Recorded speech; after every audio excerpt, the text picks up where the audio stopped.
In this video, we're going to take a look at one-point perspective, just kind of doodling, doing a little thumbnail sketching, and really what I want to highlight is kind of the simplicity of one-point perspective, but how we can really leverage it also in working with orthographic views to give it a little bit of dimension in the sketch. So right now in the video, I'm showing you how to establish the horizon line, and then you really anywhere along the horizon line you can pick the one vanishing point, what I've designated as VP1.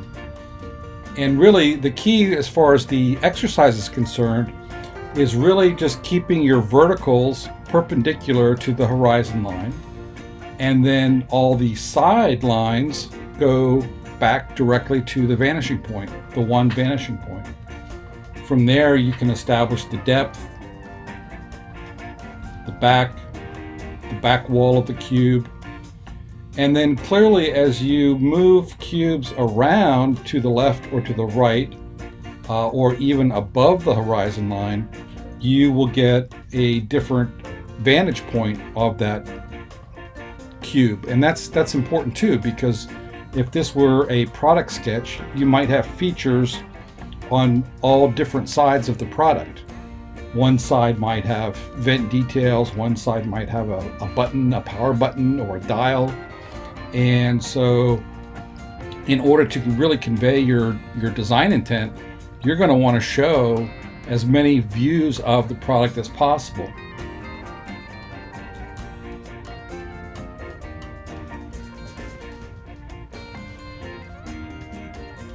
So I'm beginning to put in a little hatch work now. That's just a mere indication of shade and shadow on the product. This establishes the light source as coming from the upper left, and then applying some marker. It's very simplistic the way that this is being applied. And again, you can kind of see I was using a ballpoint pen, and so I'm getting a little bit of smearing going on.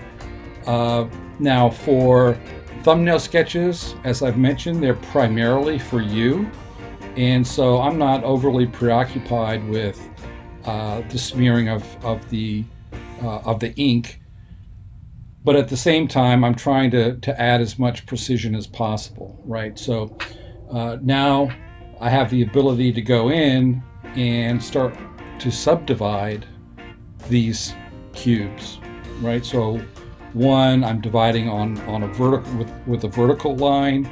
One here I'm dividing with a horizontal line, and you're just getting different proportional breakups. So this is really just an exercise that you can do while you're sitting around, while you're watching a TV show. You can practice. Here, this is kind of an implied shadow or vignette, shadow vignette, and I'm utilizing hatch work, and it's really the key to hatch work is just keeping it very even and precise. So I've rested my palm on the desk and I'm doing short strokes.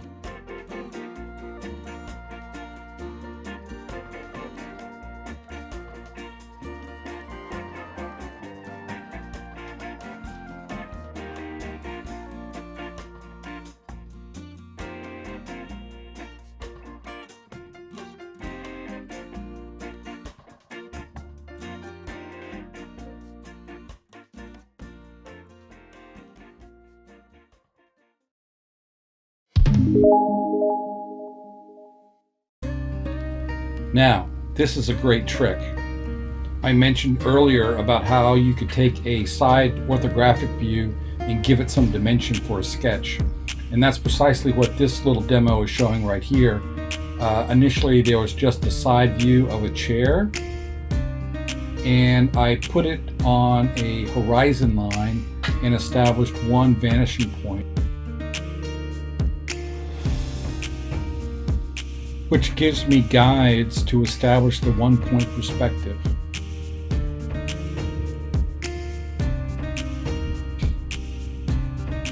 So you'll notice now as I start honing in on kind of a final line work for these for this chair that I've used straight edges to really clean it up and establish some nice line work, and to make it look a little bit more real, the implied realism that we talked about, with shade, shadow, and even a vignette.